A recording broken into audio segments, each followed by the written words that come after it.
Nigeria's security architecture is once again in focus following the change in leadership at the top of the Nigeria Police Force.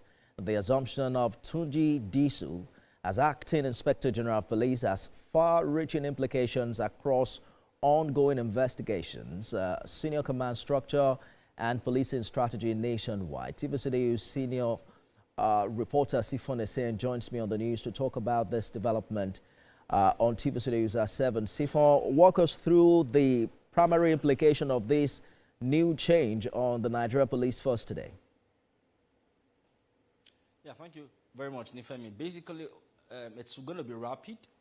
The acting IGP will be implementing a mix of strategies, and there's going to be a shift in the leadership of the police. That means that a number of DIGs, at least 8 of them, and many AIGs would have to leave the service, exit the force actually due to the development. Let me also tell you that the security architecture is back in focus following this leadership change, and with Olatunji Disu at the helm of affairs, acting as Inspector General of Police, attention is turning to the impact on investigations, senior command, and the road ahead for policing nationwide. Listen to this report. The transition in the leadership at the Nigeria Police Force has raised concerns over the continuity of sensitive investigations and high-profile operations currently being handled by the force. My colleagues and I are very grateful to you, sir. I am called to build upon that foundation.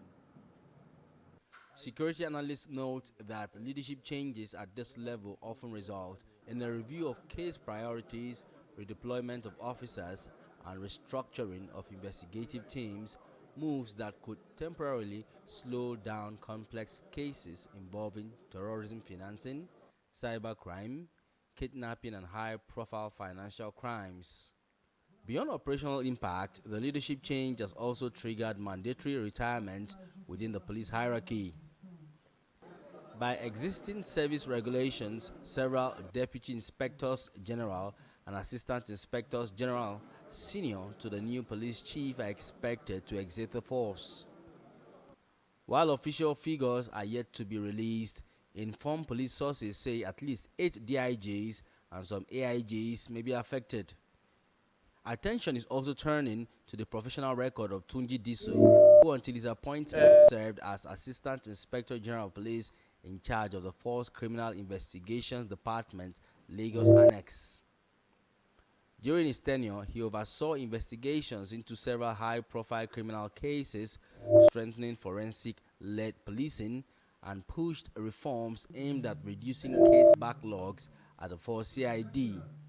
We have Olatunji Disu that has come. He is a thoroughbred professional. He's an operational person.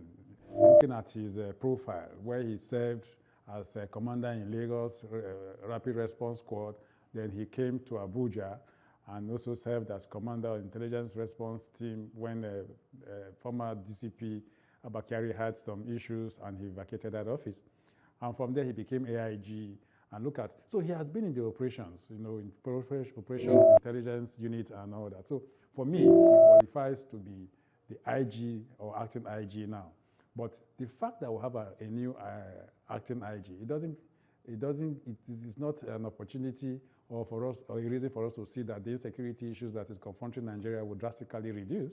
Security watchers say the task ahead is daunting: rebuilding public trusts, managing internal morale amid senior level exits, sustaining operational momentum, and responding to rising security threats across the country.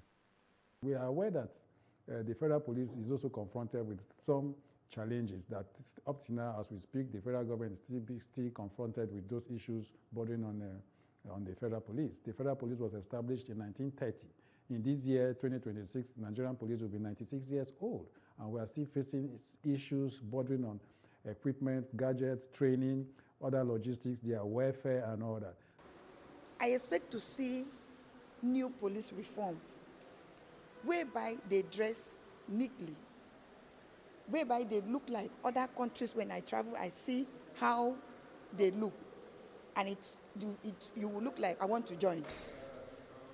I want the new IGP to ensure that the citizens sleep with their two eyes closed.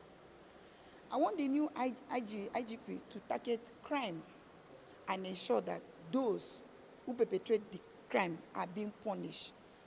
Following the unveiling of the acting IGP's pillars of his leadership, placing emphasis on professionalism, modern policing, accountability, community partnership, and public trust, stakeholders insist that continuity will be critical to ensuring that the transition strengthens the country's internal security framework. Interesting reaction there, Sifon. Beyond the immediate transition, what should Nigerians be looking closely to in the coming weeks to determine whether this leadership change really translates into measurable improvement in the police force? Well, in taking over office, he outlined the pillars of his leadership, which you heard in that report, and I quote, he said, the pillars of his leadership, including placing emphasis on professionalism, modern policing, accountability, community partnership, and public trust. Basically, if the police is able to bolster public trust, it would help to facilitate more intelligence coming to the police, which is what they need, to plan operations, execute operations, and keep communities safe. Basically, the bar is that Nigerians, just like the lady said, should be able to sleep with their eyes closed. Anything short of that, perhaps may be unacceptable at the moment. Good place to live, a defense correspondent, Sifon Essien. Thank you so much for the updates there.